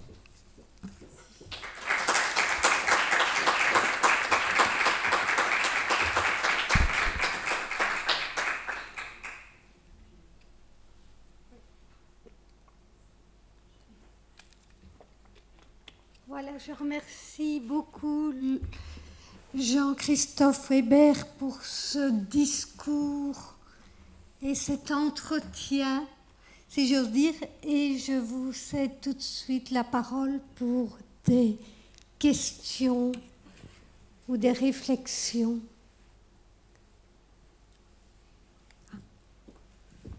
Je vais peut-être commencer. Merci beaucoup pour cette conférence très intéressante. Vous avez beaucoup insisté sur le rôle du médecin dans l'interprétation qu'il fait de ce discours et la difficulté qu'il y a pour faire son métier, qui est de faire le diagnostic et puis de proposer un traitement. Je voudrais vous parler de mon expérience en tant que parfois patiente Là, on voit que j'ai d'ailleurs plus de voix pour le moment. Quand on vient en tant que patient vers un médecin, on vient avec une plainte. En effet, ce fameux discours, on essaye de mettre des mots sur la douleur qu'on ressent, les différents symptômes.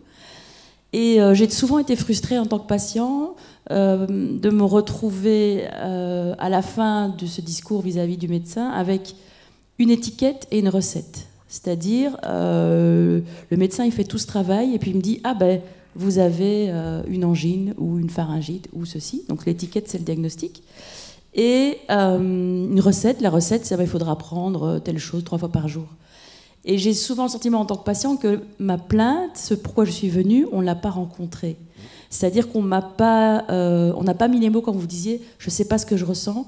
J'aimerais que le médecin me dise « mais d'après ce que vous me dites, j'ai l'impression que tout ce que vous m'évoquez, c'est le tableau de ceci ». Et en gros, qu'on m'explique en gros les raisons, au-delà de l'étiquette. Parce que pour un médecin, une fois qu'on a donné l'étiquette, enfin, il y a derrière toute la connaissance de ce qu'est cette maladie, de ce qu'elle implique, de ce qui fait sens. Et pour un patient, recevoir une étiquette, ça ne fait pas sens, en fait. C'est juste un mot. Donc, donner du sens à ma plainte, et puis me dire, ben, oui, vous avez très mal à la gorge, ou bien vous avez des douleurs articulaires, eh bien, je vais vous faire tel traitement, et donc ça va passer. Et donc, ça va encore durer 2 jours, 3 jours, 6 mois. En fait, quand on nous donne la recette de cuisine, on ne nous dit pas non plus ce que ça va faire sur notre plainte. Donc, je trouve que très souvent, il y a aussi un manque de communication, une communication qui est pas tout à fait réussie, parce qu'on n'est pas sur le même pied, en fait, entre le patient et le soignant. Oui, je peux que constater que si je me réfère à ma petite expérience de malade, j'ai éprouvé les mêmes choses que vous. Il me semble que ce dont nous manquons en médecine, c'est de savoir ce que parler veut dire. Et c'est quelque chose à quoi on est mal introduit. Je pense que c'est pas par malveillance, c'est comme ça, on ne sait pas faire. On ne sait pas faire. Inutile de vous demander si dans le cursus d'un futur médecin, on introduit à ça, je suppose que pas. Ben si, figurez-vous que si.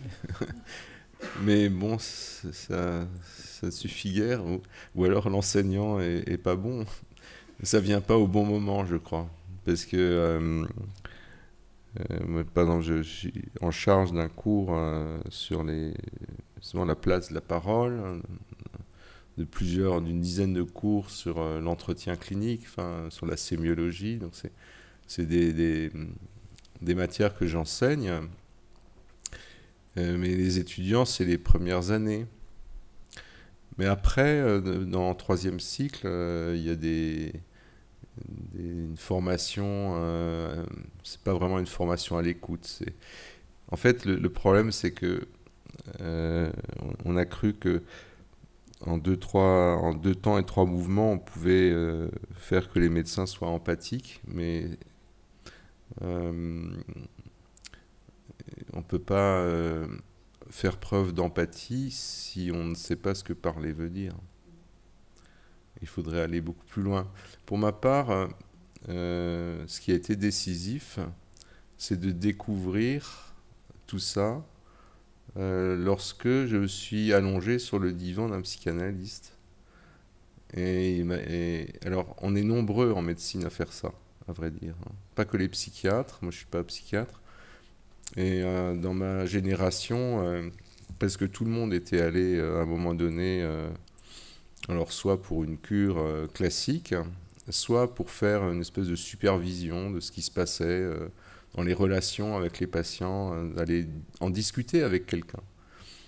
Et là, on se rend compte que de tout ça qui passe par la parole et dont on n'a pas conscience. Alors, c'est pour ça qu'on a tendance à déléguer comme ça à des auxiliaires qui s'occuperaient, qui seraient spécialisés dans la parole, à dire bon ben là ça me concerne plus, parce qu'on est dans l'embarras. Et c'est pour ça que moi en fait, bon, je savais pas trop quel était le public, mais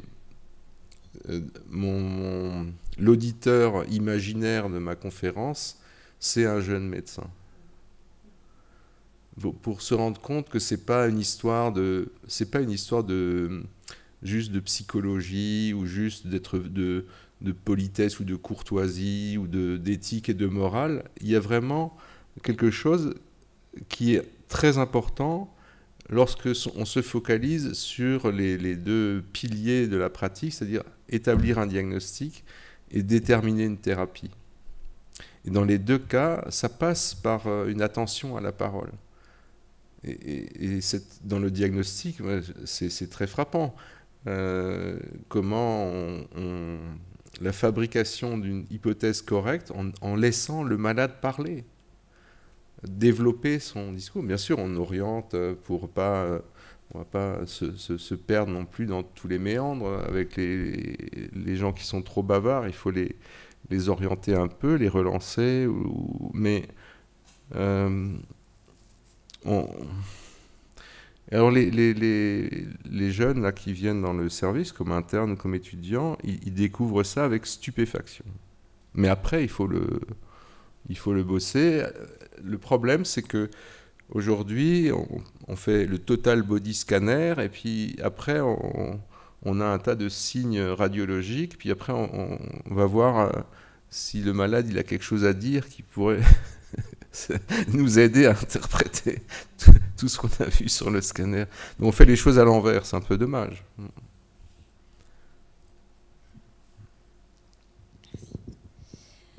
Bonsoir, tout d'abord merci également pour votre communication que j'ai trouvée vraiment très intéressante. Je voulais revenir sur le décalage dont vous avez parlé, la divergence que vous avez évoquée entre la parole du patient et celle du praticien, du médecin. Et ça m'a fait penser à ce qui s'est passé un peu pendant la période du Covid, où on avait l'impression que tout le monde s'improvisait médecin, et on a entendu que voilà, des personnes qui n'étaient pas spécialistes employaient peut-être justement un discours plus proche de celui du praticien. Donc est-ce que peut-être cet écart à ce moment précis s'est réduit ou non, et selon vous, quel effet cela a eu finalement ça sur la médecine? Est-ce que ça a été positif, négatif? Quel est votre... L'effet du Covid? Non, plutôt du fait que tout le monde se soit improvisé médecin, en fait, et que ce décalage dont vous parliez entre un discours qui peut être plus proche de sensation ou de subjectivité chez le patient et plus proche d'une objectivité chez le médecin, ben, il s'est un peu réduit puisqu'on a vulgarisé, peut-être, ou pas, le discours d'un médecin.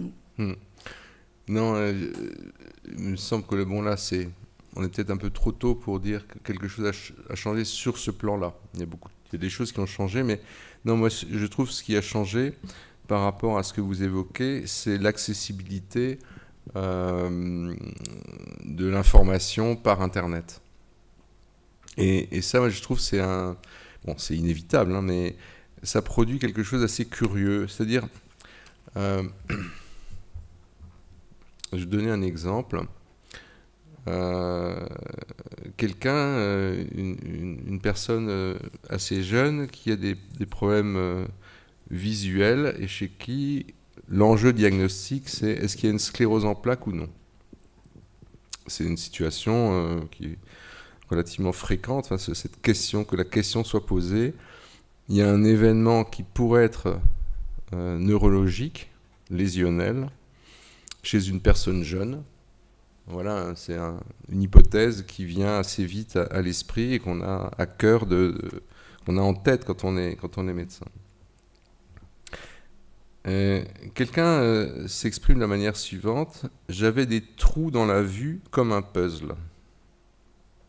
La sensation qu'elle essaye de traduire, enfin d'expliquer, des trous dans la vue comme un puzzle. C'est pas comme ça que habituellement on décrit un scotome visuel, et c'est le scotome qui est vraiment l'expression ophtalmologique de la sclérose en plaques. Donc, trou dans la vue comme un puzzle, ça m'oriente pas vers une maladie organique. Aujourd'hui, avec l'accessibilité, c'est le terme scotome qui vient dans la bouche du malade. Et du coup, on ne sait pas comment... On n'arrive plus à se faire une représentation, même si elle est fausse, même si c'est imprécis. On se fait une représentation mentale quand on entend le discours du patient. Qu'est-ce qu'il peut bien ressentir ? Et on met ça en perspective avec tout ce qu'ont dit les malades avant lui, comment ils ont raconté leurs symptômes. Ah oui, ça c'est vraiment un signe, c'est probablement un signe de ceci ou de cela, alors que telle autre manière, bon, ça peut être l'originalité d'un tel ou... Voilà, une expression comme ça, vraiment particulière, mais souvent ça se ressent, même si les mots ne sont pas les mêmes, on a l'impression que les gens décrivent la même chose. Mais s'ils utilisent le vocabulaire sans savoir si c'est exactement cette signification-là, et donc ça crée un malentendu alors qu'on croit le lever. Et ça c'est un petit peu dommage, mais bon, c'est comme ça. Avec s'improvise, je dis pas que les gens s'improvisent médecins, ils cherchent, parce qu'on se rend bien compte quand on veut décrire une sensation, enfin, c'est pas évident. Et alors il y a mais parfois c'est presque un indice de la cause. Par exemple, je pense à l'expression d'une douleur. Il y a des douleurs par exemple une douleur dans une jambe. Et puis, quelqu'un qui n'arrive pas à décrire, on voit qu'il fait des efforts, il n'arrive pas, pour nous, enfin pour le médecin, c'est certainement une douleur d'origine neurologique, et pas articulaire, pas tendineuse, pas musculaire, etc. Donc il y a, dans la difficulté même à trouver, ça fournit un indice, vous voyez.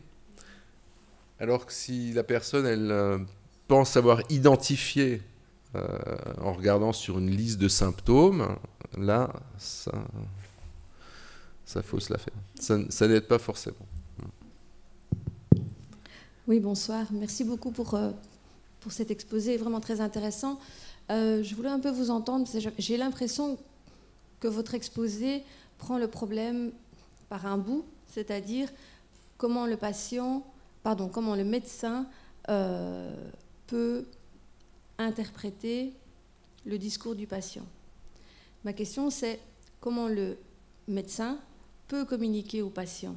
Et j'ai l'impression que parfois, il y a un écart, que le médecin n'arrive pas à communiquer correctement avec son patient, n'arrive pas à se mettre, j'ai envie de dire, au niveau finalement du patient et de lui communiquer les choses pour qu'il comprenne. Et moi, j'ai parfois été frustrée parce qu'on me disait des choses de manière trop naïve et j'ai dit mais non, moi j'ai besoin de mieux comprendre, ou bien parfois avec des mots que je ne comprends absolument pas et que j'aurais bien voulu qu'on m'explique de manière un peu plus simple. Et donc j'ai l'impression que le discours que vous nous avez proposé est plutôt d'un côté, à savoir comment moi, médecin, je peux interpréter des choses que le patient essaye de me communiquer.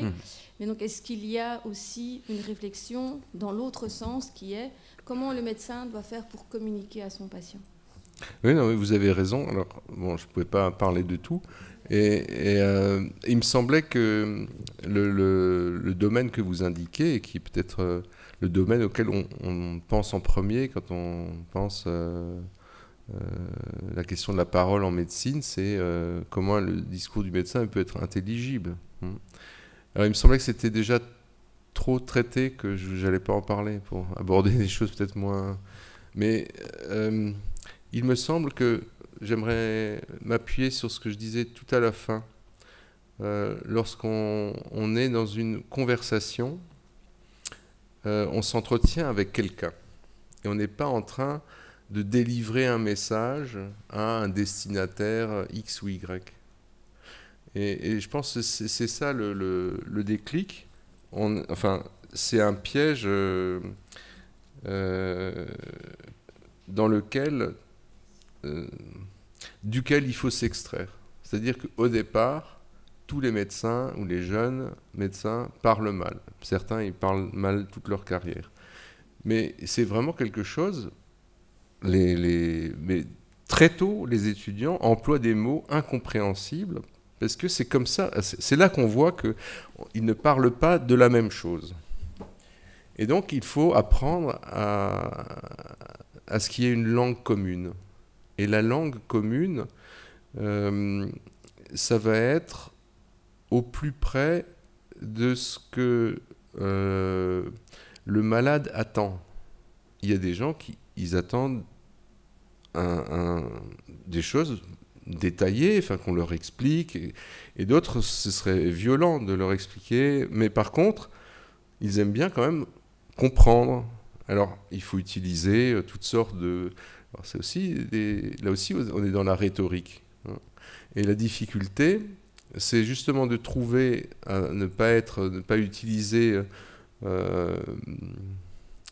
des métaphores Enfin, les métaphores, c'est toujours un peu à double tranchant, parce qu'après, si on la file trop loin, on embarque les gens dans des représentations qui n'étaient pas souhaitables. Il y a des choses qui font peur, d'autres qui rassurent, mais est-ce qu'il faut forcément... est-ce qu'il faut pas non plus édulcorer? Si la maladie est grave, il faut pouvoir le dire. Enfin, c'est quelque chose qui fait qu'en fait, on doit être attentif aux effets que l'on produit par son discours sur la personne qui est en face de soi. Et ça, c'est la conversation ordinaire qui peut être le meilleur, enfin à mon avis, le meilleur modèle. L'entretien, on essaye de vraiment de bavarder, d'avoir une discussion, et puis que le malade soit suffisamment à l'aise pour poser des questions. Ne serait-ce que ça. Alors, il faut du temps, mais oui, alors ça, bien sûr. Mais c'est pas du temps perdu.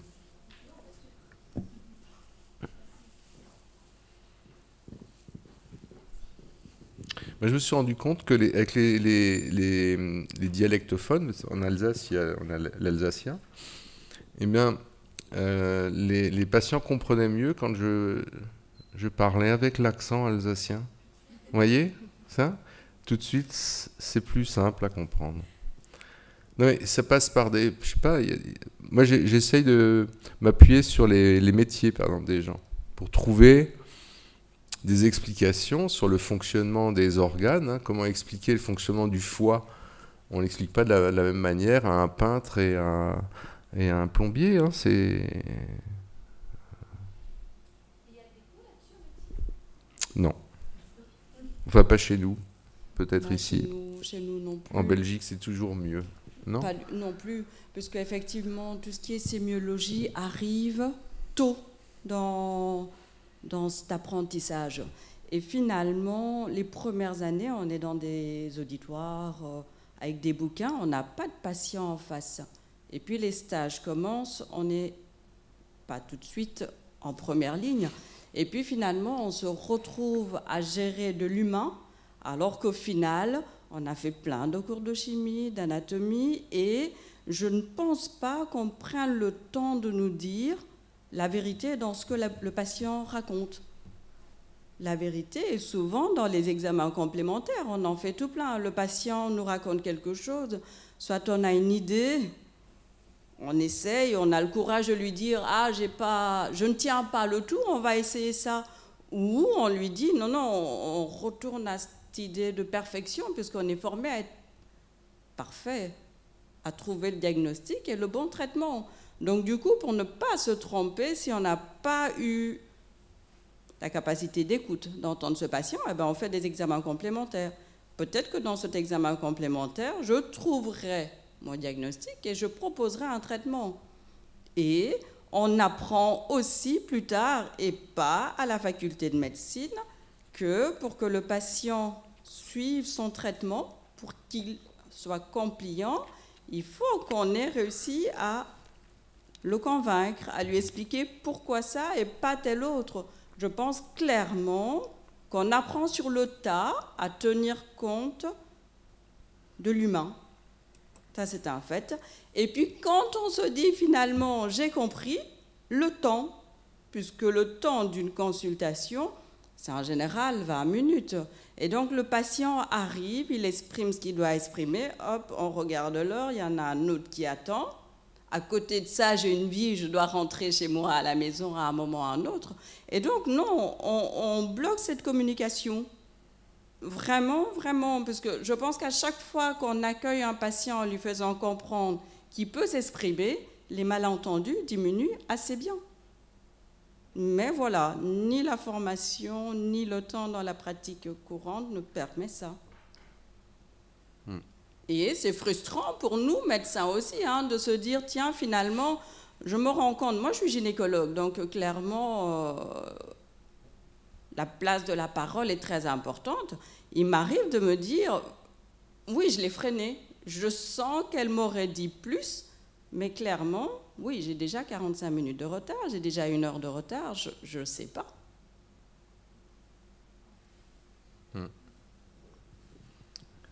Et non.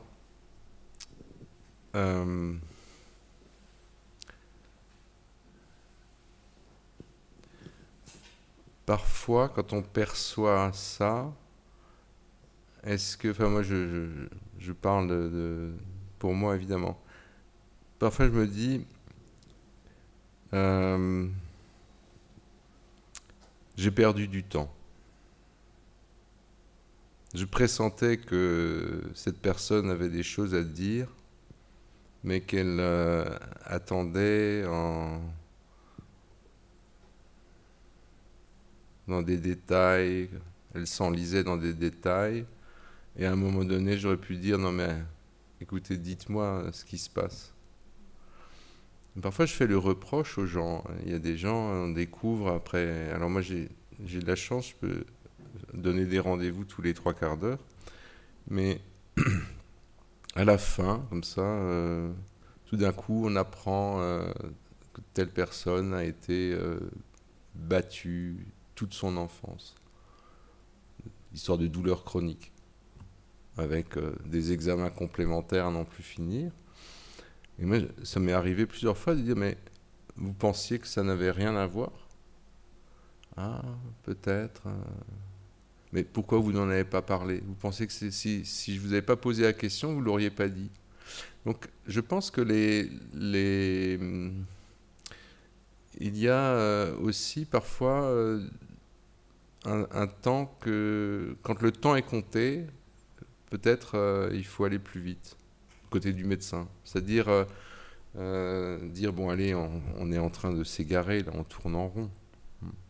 Il y a beaucoup de situations comme ça, un peu bloquées, dans des consultations de troubles fonctionnels, fatigue chronique, douleur chronique, où peut-être parfois le médecin et le patient s'assurent mutuellement que rien ne va bouger.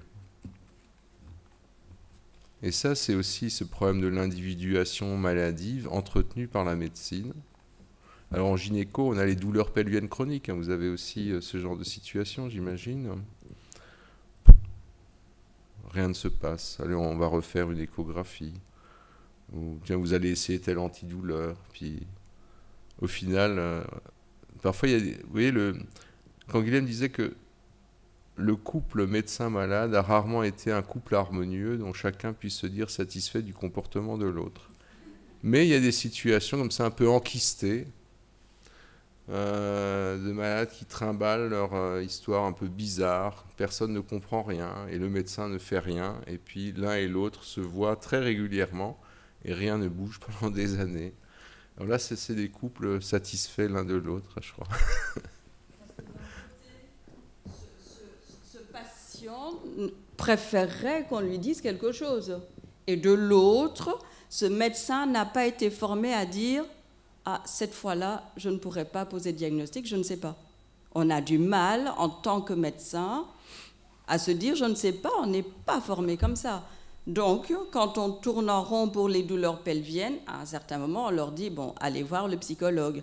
« Ah, mais je ne suis pas folle ». Non, je sais bien. Alors qu'il suffirait que je lui dise, il m'arrive de le dire. « Écoutez, madame, là, j'atteins mes limites, je ne sais pas. Je ne trouve pas. Donc, je propose qu'on essaye autre chose. » Mais il m'a fallu des années pour arriver à ça, à me dire finalement, j'ai beau être formée à être performante, il y a des limites, je ne sais pas tout. Et je pense clairement que de l'autre côté, le patient accepte difficilement le fait qu'on lui dise « je ne trouve pas ». Et donc, régulièrement, franchement, quand on les envoie vers des ostéopathes qui nous aident quand même pas mal dans toutes ces douleurs où on n'arrive pas à mettre la main dessus, il faut vraiment y aller pour les convaincre d'aller consulter un ostéopathe, parce que peut-être que la solution viendrait de là et pas de moi. Et c'est vrai que ça passe par la discussion, hein. Je pense que le patient qui se sent écouté acceptera plus facilement de se tourner vers une autre thérapie que celui qui ne se sent pas écouté, mais ce qui est difficile, c'est si évident. vous envoyez quelqu'un ailleurs alors que la personne attend quelque chose de vous, mais vous ne savez pas quoi. Mais tout ça, c'est d'une situation à l'autre, ça s'intrigue, ça se goupille de manière très particulière. Mais la double vie du corps, ça, vous rencontrez ça, la double vie des organes, ça, vous êtes aux premières loges, si je puis dire, en gynéco.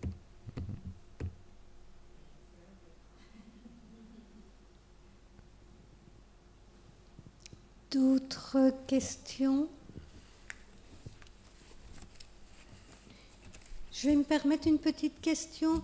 Il me semble que quand un patient a l'impression d'être entendu, même si le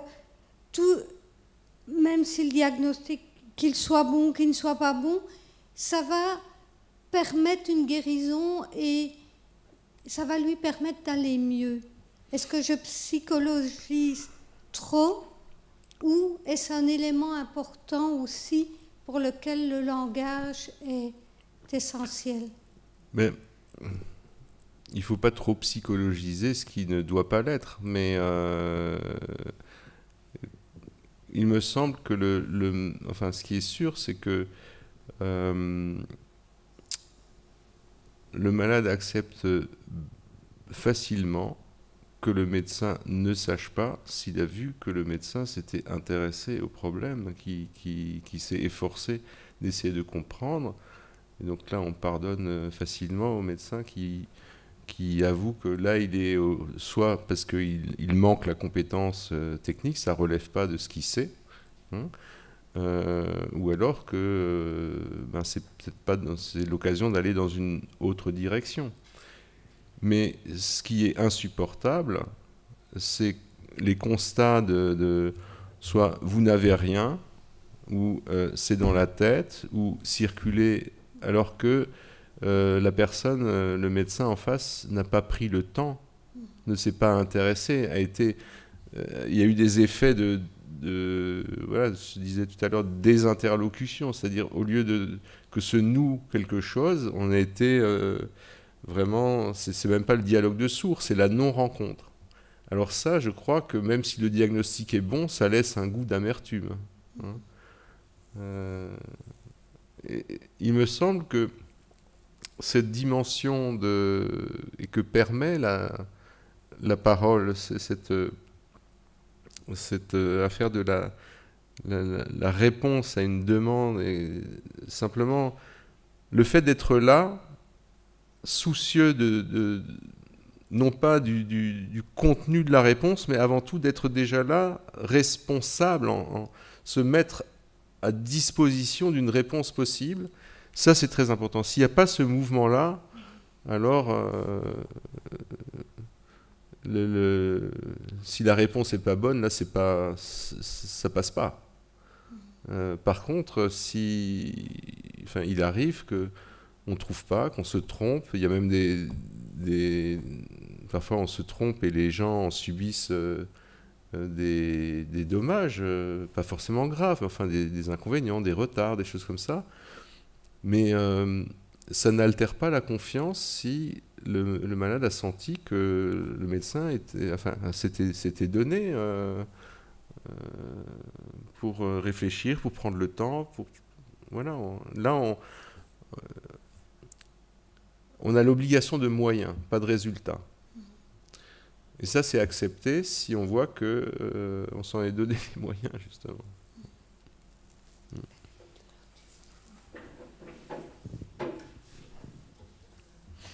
remercier tout le monde d'abord.